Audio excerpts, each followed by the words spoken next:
There's a woman working at a fair who has never sold anything in her life, but she just talked a couple of strangers into buying a truck they swore they didn't want. No pitch, no pressure, just a handful of words. We're going to break down exactly how she did it and what it means for you as an entrepreneur. Welcome back to the Vital Wealth Strategies podcast. I'm your host, Patrick Lonergan. And today we're talking about something that has nothing to do with tax brackets or investment returns, and everything to do with why nobody is grasping your best ideas. My guest today is Neal Foard. He spent 25 years in advertising, eventually becoming the worldwide director of creative education at Saatchi & Saatchi, one of the biggest ad agencies on the planet.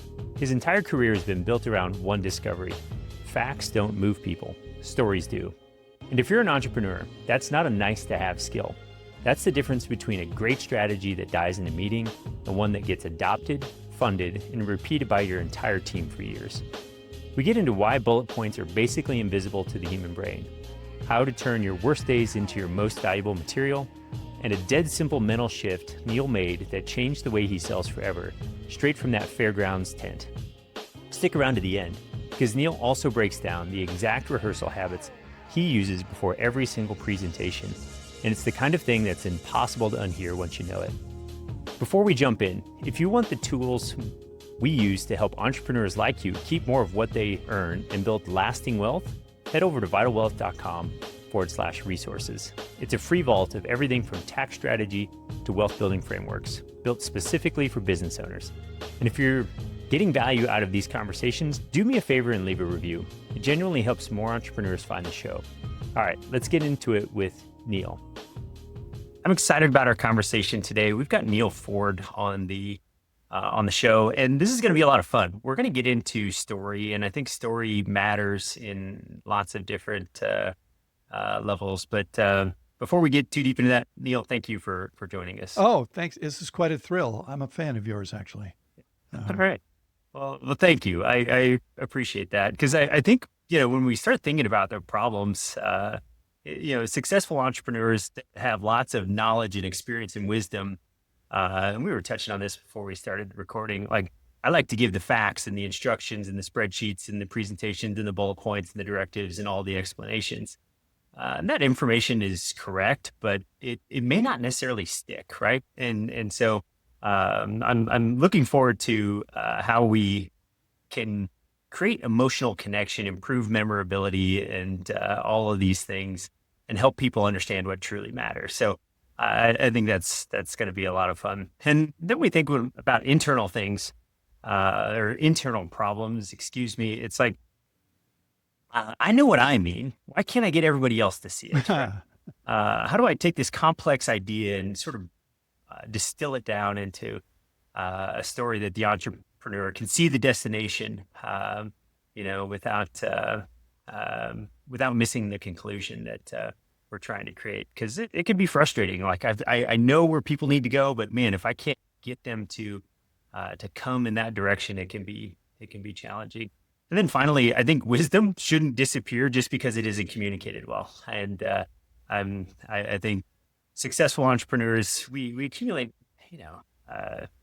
extraordinary amounts of like these little life moments that can teach us how business and life actually works. And I'm looking forward to hearing more about how you can unpack those, and we can get those stories into, or take our wisdom into stories and get it transferred to people. So I'm excited about this conversation. Could you give us a little bit of your background? I'm looking forward to that. The bulk of my career was spent about 25 years in advertising on the creative end of things.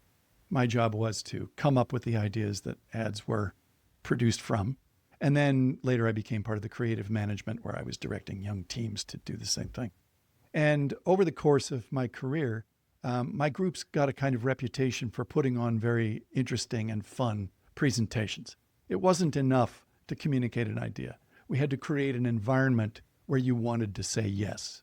And as a result of these very creative presentations, I was turned into the worldwide director of creative education at Saatchi & Saatchi, which is a big global agency, where essentially I taught young people how to present their ideas compellingly and with everything you had mentioned before, with emotional impact, so that they would be more persuasive.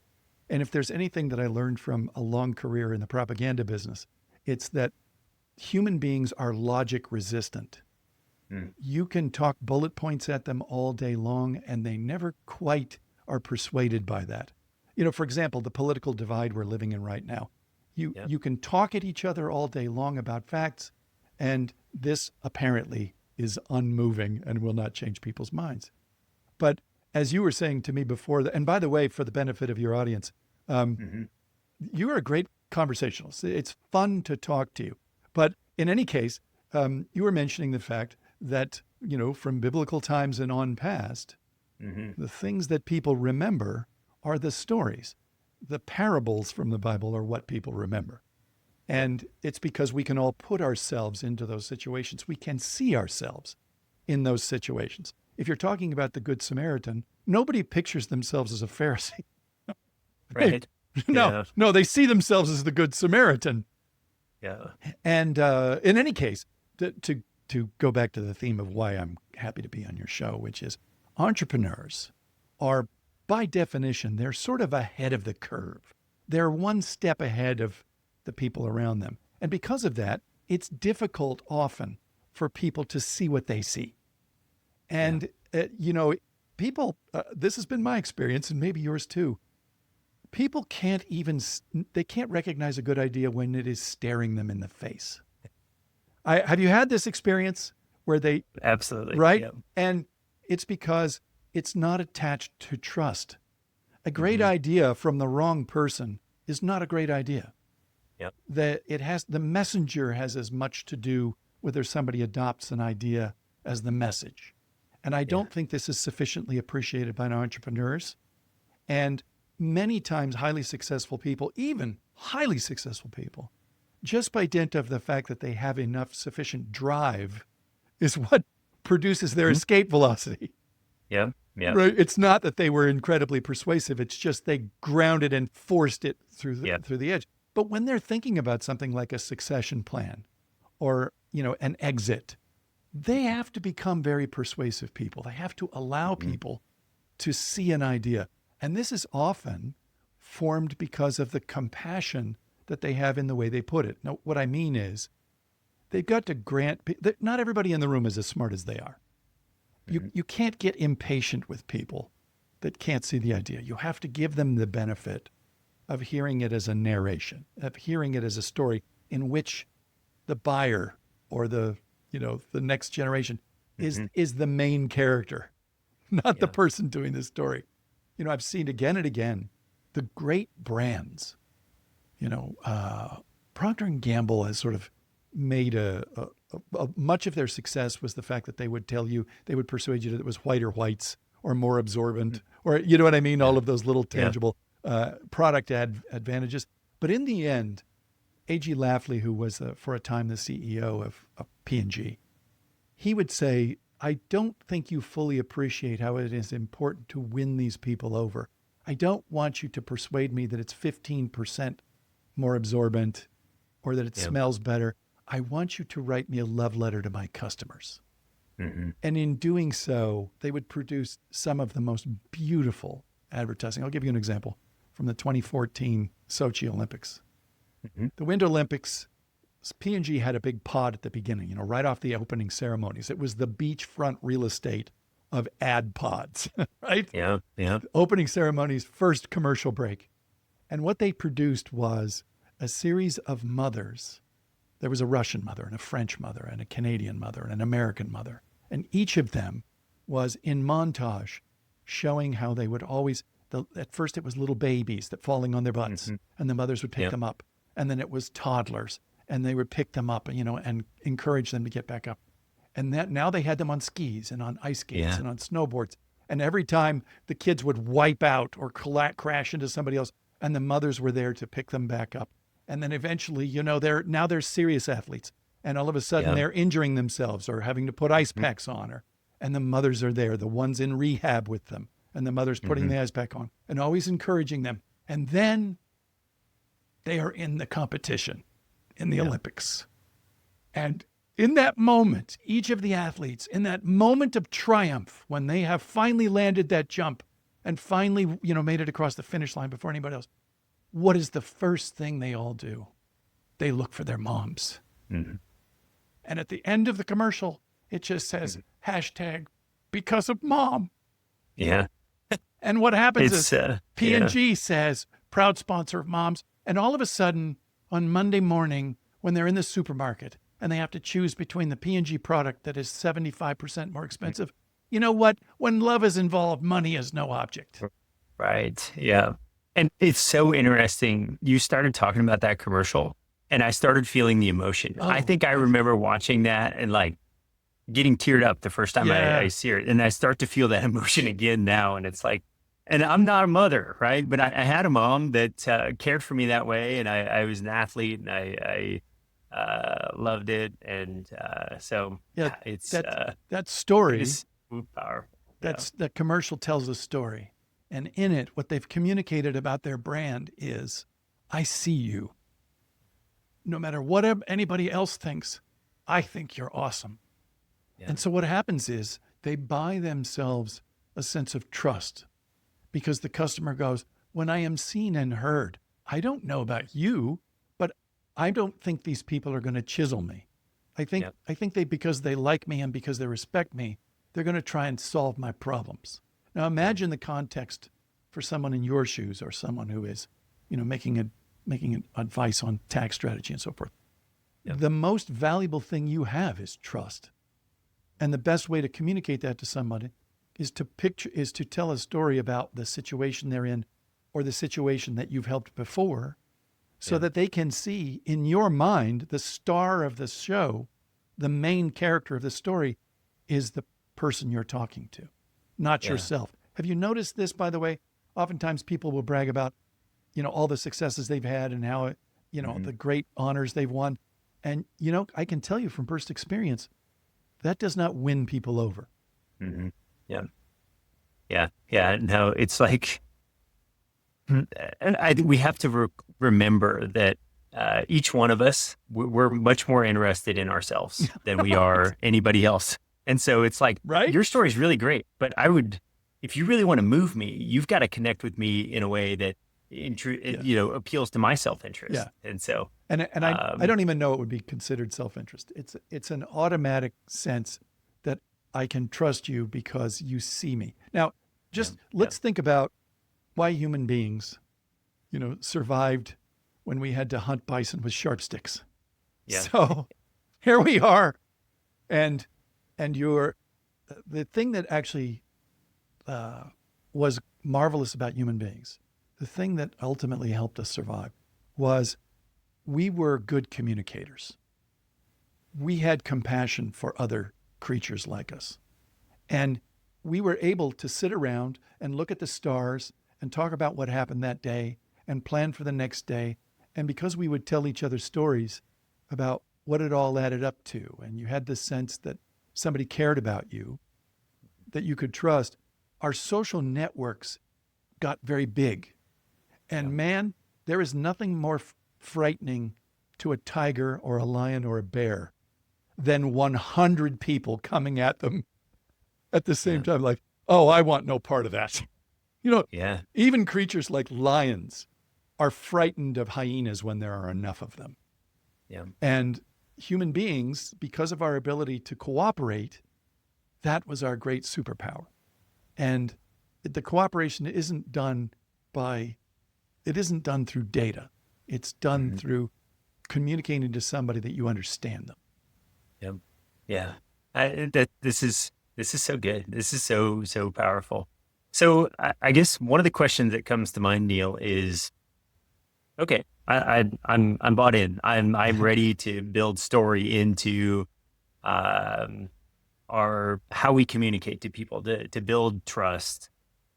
As an entrepreneur, how do I do that? Where do I start in this process? Yeah, so there's it's funny. There's this wonderful quote from Yuval Harari who says the most important stories we tell are the ones we tell ourselves about ourselves. Mm-hmm. So the very first step that you would take tactically is to say, if someone were to ask me, what do I do? Who am I and what do I do? Mm-hmm. You need to switch it from who I am to who I help. Yeah. So your first words would be something along the lines of, you know how people have a problem with this? Or you know how sometimes you may be thinking to yourself, I've done all this hard work and I don't want to have to go through this and earn it twice. I need to protect it. Okay, well, you're already telling a story about somebody you help. And what happens is every entrepreneur, every manager of money, everybody who is in your sort of audience, immediately they're not going to have as much trouble describing what they do because they're made their fortunes helping other people. Yeah. So let me tell you a story about them. That's the first thing you do, is you just orient towards, I'm going to start talking about myself by talking about the people I help and the problems they have and the challenges I can help them with. And you've got a lot to talk about now.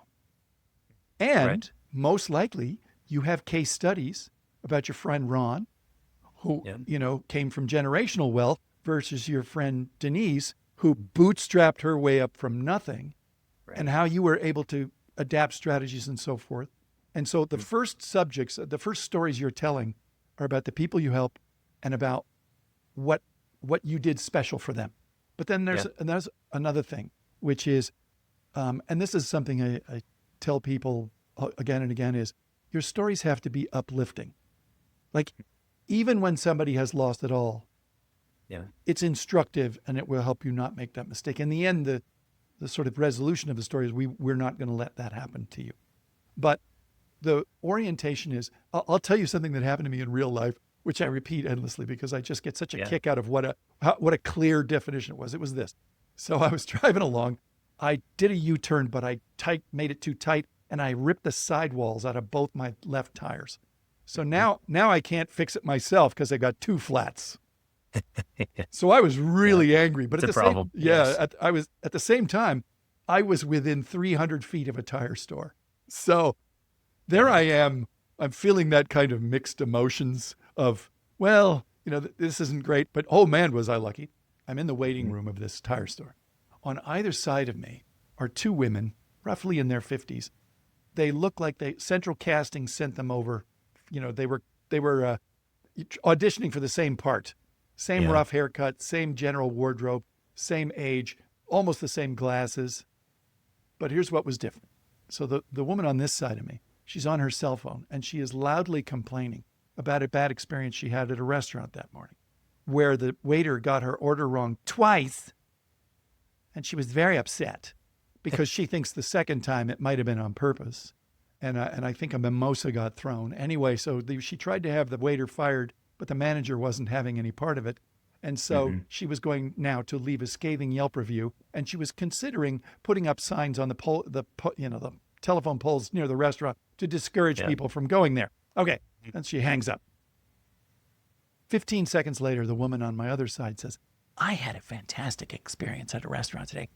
I was having coffee and I was looking out the big bay window, and this young girl, very cute, comes by with a big dog. And she notices that there's this older gentleman in the waiting to cross the street, but he's very reluctant because it's a big boulevard, and she thinks maybe he doesn't want to go because he's not sure he's going to make it all the way across. So what does she do? She takes him by the hand and takes him across the street, the two of them, while the dog patrols in front of the cars to make sure nobody gets any fancy ideas. And then they get to the other side, and this is the part that got me. They had a brief conversation, and then they just kept walking together, arm in arm. Isn't that wonderful? Yeah. And I sat there and I thought, now who would I rather spend the day with? So true. You can either hear somebody encourage me that not all is lost, that maybe there's still beauty in the world if you have eyes to see it, or I can listen to this woman farting her grievances into my elevator. Yeah. So whenever you are telling stories, try to look for the good, look for the positive, look for even when things go bad, oftentimes there's a sort of unseen silver lining, which we should always be on the lookout for. So that when you're, when you were asking sort of where do we start, it's this, don't make yourself the hero of your own story because you're not the main character. The main character is the person you help. Second, keep it uplifting. Always look for hope. look for, even in bad circumstances, there are strategies toward success. Mhm. And go ahead, you were about to say something. Yeah. No, I'm just thinking about this. And so when we're thinking about the uplifting, are we, because I think there's, when I tell a story, and I'm just repeating back to what I think you're telling me. I can tell a story that, I need to be communicating maybe a moral of the story. I'm thinking Yeah. back of uh, the young woman that helped the man across the street, and the moral of that story is like, hey, this world's a better place if we all help each other out a little Oh, bit, yeah. Yeah. and it connects us as human beings in this like frazzled world where we're not tied together. It's like, that's beautiful. I love that. I can infer the moral of the story from the story that you're telling me. But I've got to have. I'm just trying to think through like, okay, cool. I understand. I'm trying to put myself in the storytelling business context, right? I'm trying to put this moral into the story so I can take somebody on this journey with me and go, oh, I see. I'm better off if I participate in the story just like that person in a way that gets me to a better outcome, or starts to develop my thinking, or at least accept some of the same thinking that I have, so we can get on the same page with some of this. I don't know if there's anything to expand on there, but Yeah, there is. That's my thinking. What you're touching on is, when you were mentioning the moral of the story, it's funny because my whole technique for how I come up with my own stories and create videos to put out into the world is I literally begin with a quote that has intrigued me. Or sometimes it's a poem, or sometimes it's just a sentiment. But a really good example was that I came across this little poem, so to speak, from a philosopher named Rumi, and it was, be a lamp or a ladder or a lifeboat. When you go into the world, go out and leave the house as a shepherd. And I thought, what a wonderful quote about helping someone's soul heal. If you take on the role, I'm not here about myself. I'm going to make it my mission today to help somebody else. And what I was able to do with that, working backwards, was I thought, I wonder if there's anything that I remember from my own experience that could lead to that as the moral. And as it happened, my son had done an internship for the summer at a veterinarian. And there was a wonderful story about how kind the vet was to a woman who had been quite rude to the staff. And when you have by the way, another tip for all of your people is, I will often write down these stories that I come across, because you'd be surprised at how much you forget during a day. And there are very interesting cases, particularly what I find useful about keeping a notebook like that is that I will be thinking about someone, a client, customer, and then 4 days later, I think of something, who would have really enjoyed that. And then I write it down with a specific purpose of having that story to talk to them about.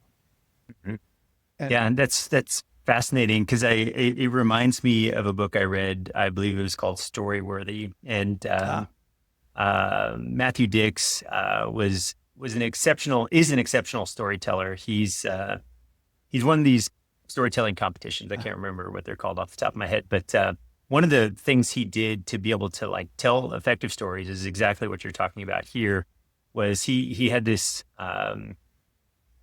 notebook, and every day, I think he was called Homework for Life, and I can't remember exactly what it was, but it was very similar to what you're talking about. He would capture these stories and these anecdotes and things that happened, and be like, okay, I can use this at some point in the future, but I want to make sure that I capture it, because there's a saying that I like. I've adopted this for a long time, and it's even more true as I get older. The dullest pencil is better than the sharpest mind. Ooh. Like I am better off capturing that thing, in a place that I can find it, rather than trying to recall it from memory, because eventually it'll fade, it'll get reworked, it'll get misremembered, and it's not good. So let me add sorry something. to take us on a let me add something to that, because that was a great observation. By the way, that dullest pencil's brighter than the sharpest mind. That's a great quote. Mm-hmm. Yeah, write those things down. But here's one of the benefits to doing that is you will find, very much like when I blew out 2 tires, that was not a brilliant start to a day. That was a really bad start to the day. And yet, do you know, I look back on that experience as an incredibly positive one. And what happens is when you start writing these things down, your whole orientation about things changes, because even bad experiences at the DMV or customer experiences, your framework changes to, this is going to be a story. Yeah. You know, I'm going to learn from this. And all of a sudden, you're just not wound up. Man, I used to get really wound up about things. Yeah. And my daughter would say to me, Pop, that's off brand for you. Don't let anybody catch you being a dirtbag. Yeah. Okay? Yeah. And so I am finding that when I look at new situations, anything that confronts me, and it seems like a bad situation, I didn't do this deliberately. It just started happening where I'm thinking, okay, there will be a story from this. Yeah. And then you go, okay, I'm the big winner. Can I tell you one example of this that is classic? Okay, so here I am going out into the world, teaching this professionally. And I can tell you that the reason it started was because of the first major business presentation I made. I was so ill prepared. It was Chernobyl. And I was at the Drake Hotel making a presentation to a big group of clients in front of my bosses. I was very young in my career. And it just was, I was having an out-of-body experience. It was so bad. I was looking at myself. I was in my head. I had that spinning wheel in my head. And I was absolutely certain after this meltdown, I was not going to have a job in the morning because it was right in front of my bosses. Yeah. So there I am, 2 a.m, and naturally I can't sleep. And so I thought to myself, you know what? I'm going to go downstairs and see if the bar is open, you know. And this was back when you could smoke in bars. So I go downstairs and the light's on in the bar. There's nobody there except this woman behind the bar smoking a cigarette. And she's tough. You know, you could just look at her and go, oh yeah, that gal led a shipyard strike. You know, like, she's hard, right? Yeah. And so I walk up to the bar and she's measuring me through the smoke. And I say, gin and tonic, please. And she goes, yes, you could have something dull and unremarkable, or you could have the best vodka in the world. Psst, up to you. So I'm like, well, I'll have the best vodka in the world. And she goes, do you mind it's slightly illegal? And I go, what? And she says, it's got a blade of grass in it from Poland, and the customs people wet the beds over this. And so I go, okay. And she goes, okay, good. She pulls out 2, and I'm not talking about like shot glasses or tumblers. She pulls out these 2 water glasses, and she pours us both like 4 fingers of this vodka straight, both of us.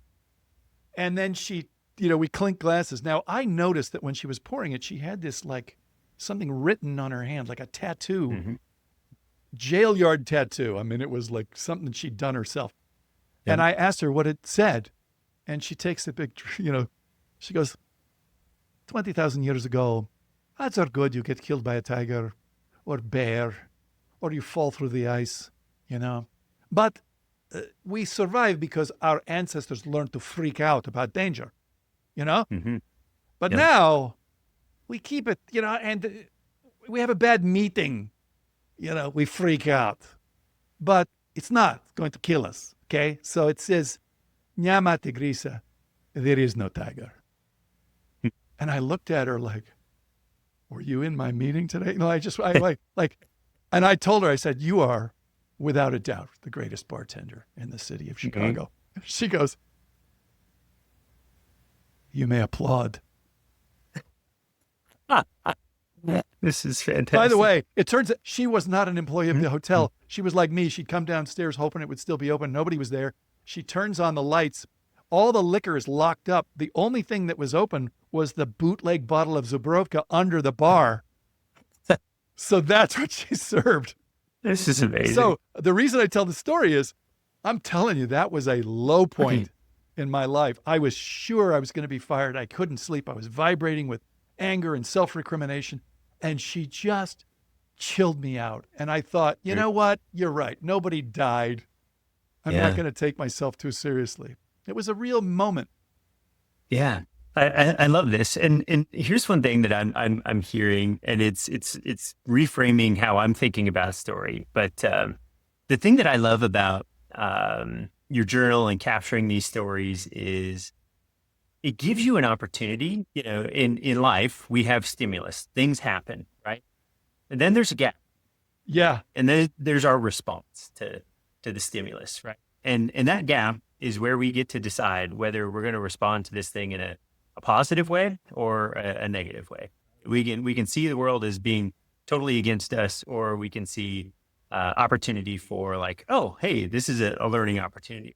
And I use your example there of like you're finding opportunities when you're looking for stories to reframe it in a, hey, this is going to be a good story. Yeah, So at least I get I'm right. going to use this. Yes. I mean, when you think about it, Mhm. I have now reached the stage in my career where I'm happy that happened. You know, like Mhm. where I would gladly suffer the meltdown again if I could just extract the learning. Yeah. So yeah, you're right. By the way, that was very well put. You know, that gap. You are 100% right. You have a moment when you can choose Mhm. to either use it or let it hurt you. And Yeah. that was a brilliant thing.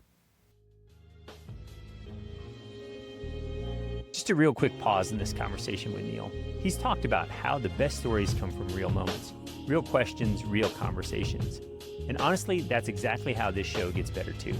Every question you send in shapes where we go next, who we bring on, what we dig into on a deep level. So if there's a topic on your mind whether it's tax strategy, building wealth, or something you've been wrestling with in your business, I want to hear it. Head over to vitalwealth.com/questions and tell us what's on your mind. We read every single one, and a lot of our best episodes started right there, with a listener just like you asking the right questions. So go drop yours at vitalwealth.com/questions. You might just hear it answered by an expert in a future episode. All right, back to Neal.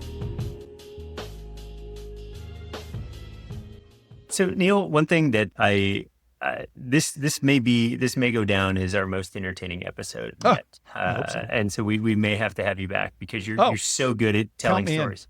Count me in. Because I think there's lots of different levels that we could unpack here. But one thing that I'm noticing is you're really good at telling the story.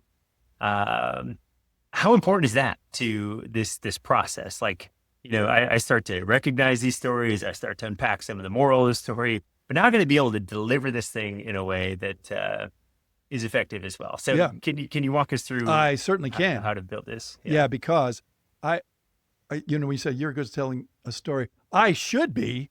I've been doing it.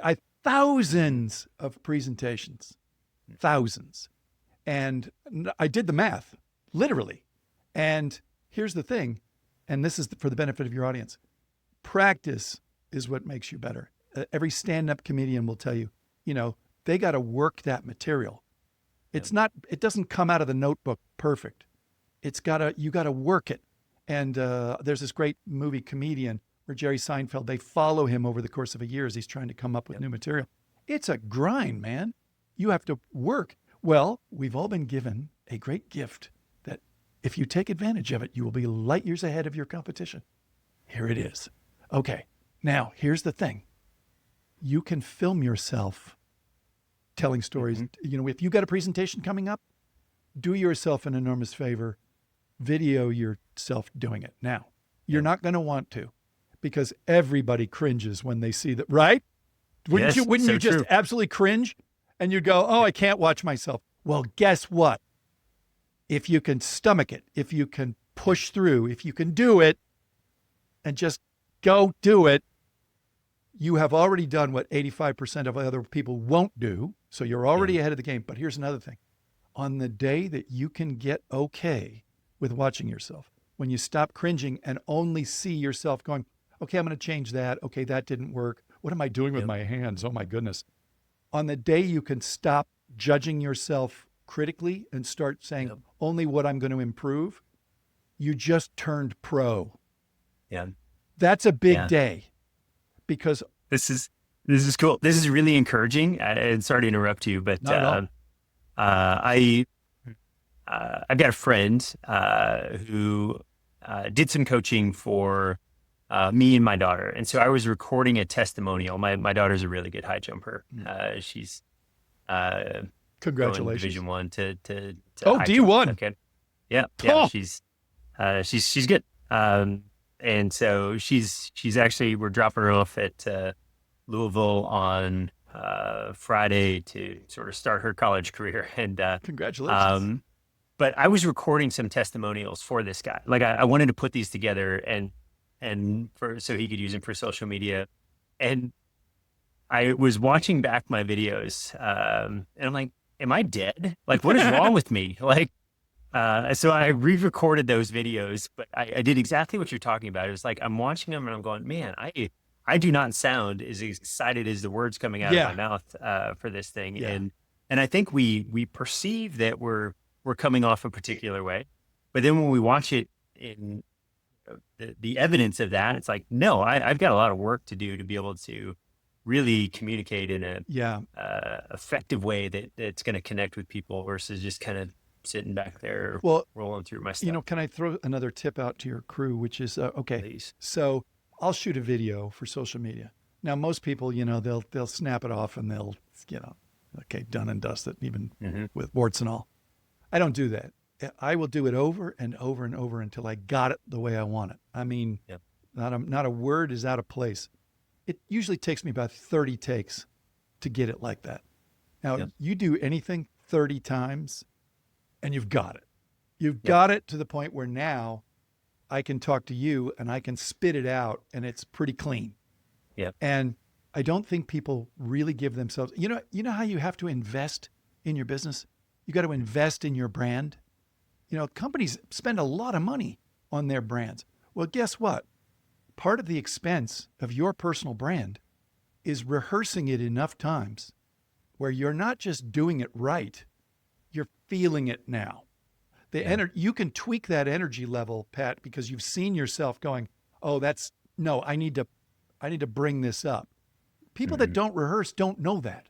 They don't see. And so think of rehearsal as simply you investing in your brand. And you tune it up to the point where you go, I'm proud of this product. What the story I'm telling is a product. I'm the product. And this is an ad for my product. And you got to invest in your brand, man, with a little effort. Thank you. And I think this is I'll say maybe a problem with America. America's so good at delivering what we want right now. Like I can get what I want through, the drive-through at any restaurant that I choose. So we want our skills to develop that way too. We want a drive-through breakthrough in our, ability to tell an effective story. We want it to, we want it once and everything. Yeah. Right. And so when I think about that, it's like, I can look at all the areas of my life that I think truly matter to me, whether it's my faith, my marriage, my parenting, my business, my health, all of those things. I've got to invest significant amounts of time. There is no 5-minute abs, that's not real, right? Like I can buy that off the there's always somebody to sell it to you. There's always, but it's not going to be effective. Right. Yeah. So, and I'm thinking about this the same way. If I really want to be an effective storyteller, I've got to commit to my craft. I've got to go, look, there's no better way. Like you started the interview with, like, there's no better way than telling stories. And we saw Jesus doing this a few thousand years ago, and we're still talking about him today. And he's still communicating effective messages versus like, here's a bullet point list of facts and figures. Yeah. And so Jesus with PowerPoint. Right. Yeah, no, right. no. So thank you for that reminder. I think it is critical. So I do think that let's look at each of your clients and customers, and for you yourself, Pat. It is the number one thing, the most expensive thing to earn is trust. And I can tell you that this is the default operating system for how people begin that process. Because the stories you tell will communicate. They communicate what you care about and what's important to you. Your choice of subject, just like the two women in the tire store. What you choose to talk about communicates a lot about who you are and what it's like to hang out with you. And as soon as you are able, through a story, to communicate that you are a human being on another side of this transaction or partnership with a human being, and that you understand that they have challenges and that we're not perfect. You can communicate these with stories in a way that you simply cannot with data. Yeah. And if you can achieve trust through 1 or 2 3-minute parables, brother, that's worth thousands of dollars, even though it doesn't cost you that. Yeah. Yeah. So, Neal, this is so, you're expanding my thinking here on stories. Cause as we've been talking, I'm starting to think about where I can use story. Okay. And, so I've touched on this already, but, I can use story with myself. And I think it's a John Acuff book, and it's called Soundtracks. And it's like the soundtracks playing in our head. Yes. The stories we're telling ourselves, they matter, our beliefs and our, maybe our identity, like we can tell ourselves stories that just support these positive beliefs and positive identity. So I think about it just like I can start with me and tell myself effective stories. But then I think about, as an entrepreneur, I have so many opportunities. I think about the organizations that we run. We've got a fantastic opportunity to build culture, lead our teams. Like we can communicate values, and using story is going to be the way that cements it into people's subconscious. Then I think there's the real practical stuff, right? Like let's sell our ideas to people out in the marketplace. Yeah. So I don't know. I feel like I could keep going on and on here. Well, but, I've got more if you want to keep going, because let's do it. So Please. What you were just saying brings to mind something about so every time you speak with a customer, client, internal communications with your own staffs and so forth, everything is opportunity. Now, that's your orientation. That's what it ought to be. Every new friendship is a possibility. It's an opportunity. Every new person you meet. Now, I had an opportunity to meet a guy from Major League Baseball he was a guy in his mid 60s, and he had been brought back twice from out of retirement because he had a kind of magic touch with the young people in his organization. And one of the stories that he told was how, and this was just he and I over lunch, and he was just doing a recollection. I'm going to try and paraphrase it as best I can. He said that after COVID, there was a lot of, work from home. And then there was a point when his organization, they wanted to bring people back into the office. Now, unfortunately, they were kind of like ordering people back in. They were saying, here are the consequences if you don't come back in. Yeah. Right. And he shook his head and he said, they're not even keying into what I, as a young person, would have wanted to hear. He goes, I'll give you an example from my own personal experience. He was a natural born mentor. He stayed young by interacting with the 25-year-olds and 26-year-olds that were just coming into the organization, and some of them were former players and, who hadn't quite made it and so forth. And he said, it's funny because if they'd given me the assignment of bringing people back in the office, this is what I would have told them. I can understand completely why you want to work remotely, because there are so many conveniences that are attached to that. And there's a lot of evidence that suggests that working from home can be just as effective, sometimes more efficient than coming back into the office. Mm-hmm. But can I just tell you something that happened to me as a very young person, which is I learned a lot. I got such a leg up from the older guys in the organization who had seen it all and done it all. And the lessons they taught me meant I didn't have to live through that. I didn't have to wait 10 years to learn what they could tell me and persuade me of an afternoon. Mm-hmm. And I think you guys are underestimating the compulsion that the older guys in the organization have for wanting to pass on what they know to younger people. They don't want to die having left no mark. They don't want to retire and leave the building without leaving behind some kind of legacy. And I can tell you, brother, I'm feeling it right now. If you come back in, just ask me and I will drop 30 years of experience on you that you won't have to learn firsthand. And he said, you know what is going to happen, of course, is that there's going to be that cohort that runs back to the office, and they're going to self-select. Yeah. The ones that are going to race back in are the ones you want, because they're the ones that want to make it. They're the ones that see a future. And I'm listening to this going, brother, from your mouth to God's ear, because if you had said that to me, my foot would have hit nothing but the gas all the way back in. And I would come right into your office and said, okay, pal, make good on that, because you and I are attached at the hip now. So. Yeah, this is fantastic. And I love the example that you're setting with, how to communicate internally, right? Like here's how to move people inside of your organization in a very effective way. You can use the stick. You can threaten people. There is a time and place, absolutely. Right. But the reason strangely, Pat, I'll bet you've had this experience. The fact that it exists is more frightening than having it thrust on you, because you find out, like when your mom says, if you don't pop down, you wait till your dad gets home. Now you spend the afternoon in terror, as opposed to he just whips out a belt and starts thumping on you, which you'll survive. No, I think, whereas if you are generally upbeat and positive and it's all about opportunity, the stick is more effective when it finally comes out. Yeah. Yeah. Wow. Neal, this is fantastic. I'm just thinking through other opportunities to use story. I was as a parent, right? Like I feel like there's so many opportunities to communicate with my kids. I'm trying to impart some wisdom on them so they can go be,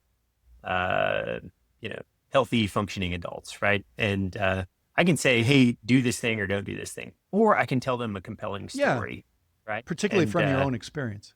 Yep, absolutely. And there's another thing too, which I would draw upon the wisdom of the previous generation. So the more you talk about your own father or mother, strangely, the more impact that has on your kids. Yeah. They instinctively understand that now they're part of something and they have to live up to it. My father used to tell me, I would come in and I would very excitedly talk about some Tom Peters book I'd read or something, back in the 80s. Yeah. And I was so excited to impart this glorious new insight. And he would shake his head and he would say, listen, do yourself a favor, read old books, Neal. And I mean, like more than 100 years old. And by the way, Dale Carnegie's How to Win Friends, that's now officially more than 100 years old as of now. Really? Yeah. Wow. So he says, the reason you read old books is that if there's anything in them that you read that's still true, that's because it will always be true. That's the test. You can't take anything written by somebody who lucked into success and then just, and by the way, it was written by a ghost writer anyway. Don't take that as gospel. The thing to do is go back and pull out stuff that people still read for its wisdom. Like they're still studying von Clausewitz at West Point. They're still studying H.B. Liddell Hart or whatever his name is. So you go back and you find these old books, and then what you're going to find is, it's not just the old books. It's the old women and the old men. And they've got something to contribute. How old is Buffett? Is he on? I mean, he must be 100. He's in his 90s. He's getting awfully close. Yeah. But I mean, right up until, as far as I know, he and, what's his pal? Our partner? Munger. Yeah, Munger. Charlie Munger. The two of them are still freaking right there. And Yeah. I set huge store in what they have to say because they've seen it all, these boys. Right. Yeah. Yeah. That is so true. So Neal, we've covered a lot of ground with story. Is there anything else when we're thinking about the framework for how I develop these stories and how I roll them out that we haven't touched on that we should? It's that I think we should stop. I want you to do a sort of exercise like I did. When I was in advertising, you know how they used to refer to customers? They would call them consumers. And it struck me that phraseology turned them into sheep to be fleeced and not friends to be made. Now, one day I had a kind of almost life-changing thing that happened to me. I was part of the launch team of the full-size Toyota Tundra, not the old Tacomas, but the big truck. And I had poured my life and soul into this truck launch.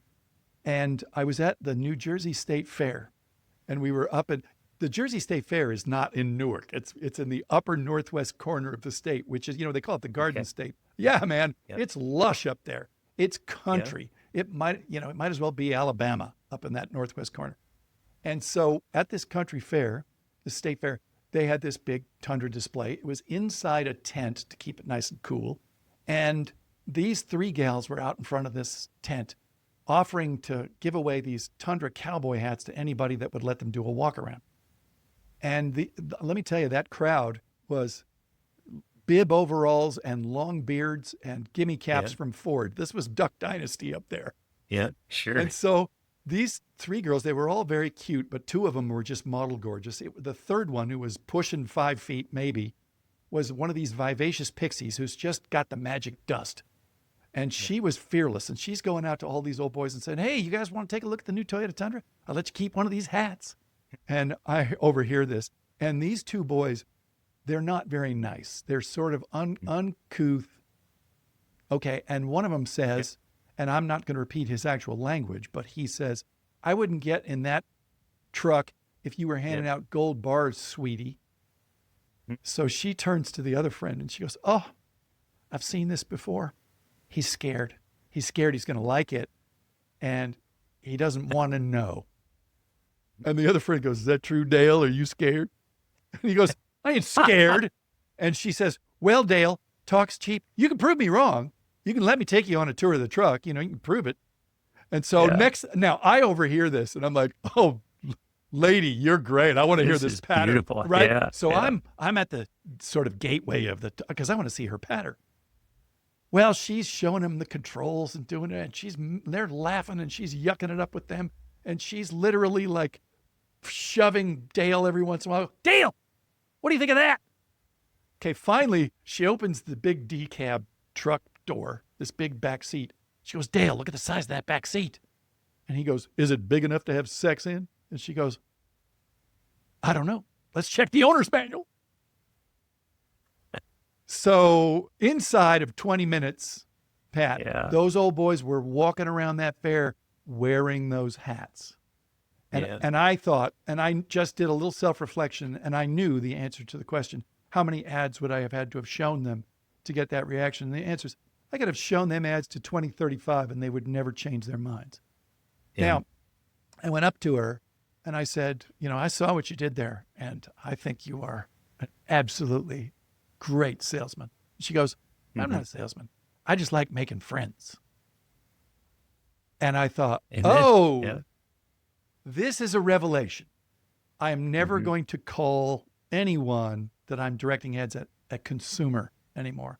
I'm not even going to call them a customer. From now on, I'm going to think I am trying to make them my friends. Yeah. So how do I do that? And that single change in orientation, I stop thinking of somebody as a prospect and I start thinking of someone I'm trying to help out. Yeah. And that has changed the way that I frame stories, the stories that I tell. Yeah. And the cool thing is like, they can be a friend of yours and move all the way through the sales process. They may not even be interested, but it's like, look, I'm going to treat you this way. I'm going to treat you with respect. I'm going to come alongside you and, well put. Connect with you in a way that is, meaningful to you. Again, going back to your comments on trust, like, look, I'm going to do whatever it takes for my friend to trust this new opportunity. Yeah. I want to enjoy this process. So I don't want to I don't want to bamboozle you, and I don't want to make you do anything you don't want to do. It's not Glengarry Glen Ross. Okay.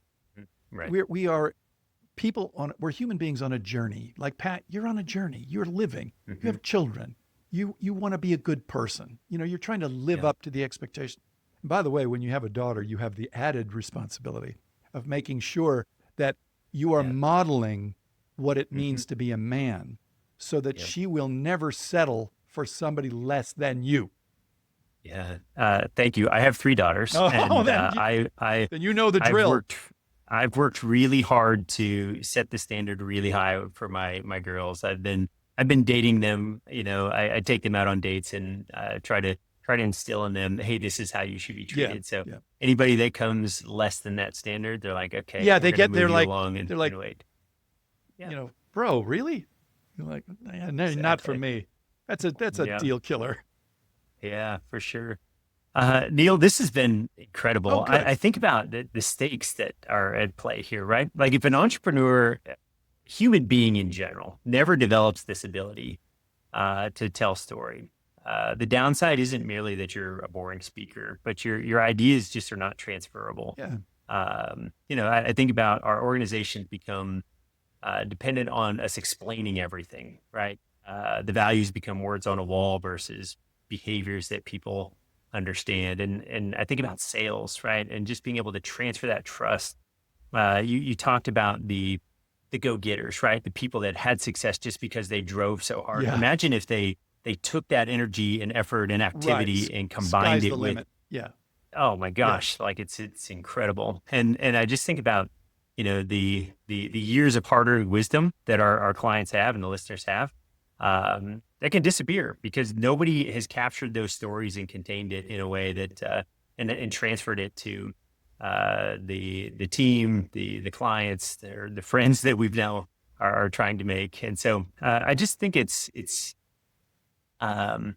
fascinating. The impact we can have as leaders and how we can reinforce culture through story and tell stories, that people publicly recognize. This can kind of be part of our brand, Yeah. right? Yeah. These stories that we tell. And so, I think about what success looks like.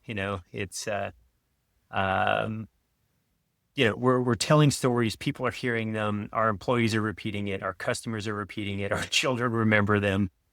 They become shorthand for the principles, going back to, Right. those biblical parables, Right. and we're not just transferring information, we're transferring that wisdom in a way that is like, oh, I understand how to apply this. And so it's great. So I do want to point people to your website, and your resources, because they're incredible. The value seems off the chart in my books. So storyfire.net. Yeah. So storyfire.net. We'll have links to that in the show notes. But I think go to storyfire.net, click on choose a course. There's so many good opportunities there. And Neal, I think you're undercharging people. I'm just looking at the value that you deliver. I feel the same with way. The cost of the tools that you've got available, and they're really just incredible. So I encourage people to go check it out. Thank you for that plug. Very much go buy the stuff and apply it, because we start to build this trust and connect with people in a meaningful way. Like the impact is tremendous, well beyond any cost for being able to develop this skill. The benefits they do vastly outweigh the price of admission. I did want to give people a chance. I wanted to make it affordable so that people would get into it, because the experience, I don't know if you've had this experience, but you go to the gym, you start working out, and then all of a sudden you catch yourself in the mirror and you go, oh my God, I've got a tricep. Oh. And then that's the day that all of a sudden you become addicted to going to the gym because you started to see results. And in the course is like these little 6-minute bite-sized videos with exercises that I think it winds up being like 7 hours. And the nice thing is you can practice to the point where you get a tricep, and then you get addicted to it. I love it. This is great. And, there's also opportunities, like, again, you've been such a wonderful guest. Thank you. I could listen to you for hours, and it's not just you telling stories, but it's telling stories in a meaningful way that are cementing these ideas in. So you can also, if you want to book Neal, you can check that out on his website as well. If you've got an event you're putting on and want to have Neal come speak, that's an opportunity. Pat, as well, let me just point out that I've got a talk that I give in addition to storytelling as the sort of a central thing I do. There's something I think you would resonate with, which is it's something called the ROI of kindness. And in my personal life, and then in lots of testimonials that I've gotten from people as a result of doing this talk, it is quite amazing how disproportionate the return to you is when you go into the world being helpful and being kind to people, as opposed to being cutthroat. It's even if you were a psychopath, you would still go, maybe it's more profitable. Yeah. This is fantastic. Neal, I appreciate you so much for joining us. And I really do. It would be fun to come back on and look at these conversations at a deeper level. Anytime, Pat. That was a pleasure. And just send me a time and we'll jump back on. All right. Wonderful. Well, thank you, Neal, so much for joining us. It's been great. That's a wrap on today's conversation with Neal Foard. And I hope you walked away with this one thinking differently about how you communicate with your clients, your teams, and even your own kids. Stories aren't just entertainment. They're how trust gets built and how wisdom actually sticks. So thank you for tuning in today, and I appreciate you spending this time with us. If this episode gave you something you can use, do me a favor, pass it along to another entrepreneur who could use it too. Sometimes the right story lands in someone's life at exactly the right moment. And speaking of stories, we've built a whole vault of tools and strategies to help you keep more of what you earn. That's at vitalwealth.com/resources. Go check it out. It's free and it's built specifically for business owners like you. If you've been getting value out of these conversations, leaving a review generally helps more entrepreneurs find the show. So I'd be grateful if you took 30 seconds to do that. And remember, you're a vital entrepreneur. You're vital because you're the backbone of our economy, creating opportunities, driving growth, and making an impact. You're vital to your family, creating abundance in every aspect of life. You're vital to me because you're committed to growing your wealth, leading with purpose, and creating something truly great. Thank you for being a part of this incredible community of vital entrepreneurs. I appreciate you, and I look forward to having you back here next time on the Vital Wealth Strategies podcast, where we help entrepreneurs minimize their taxes, master wealth, and optimize their lives.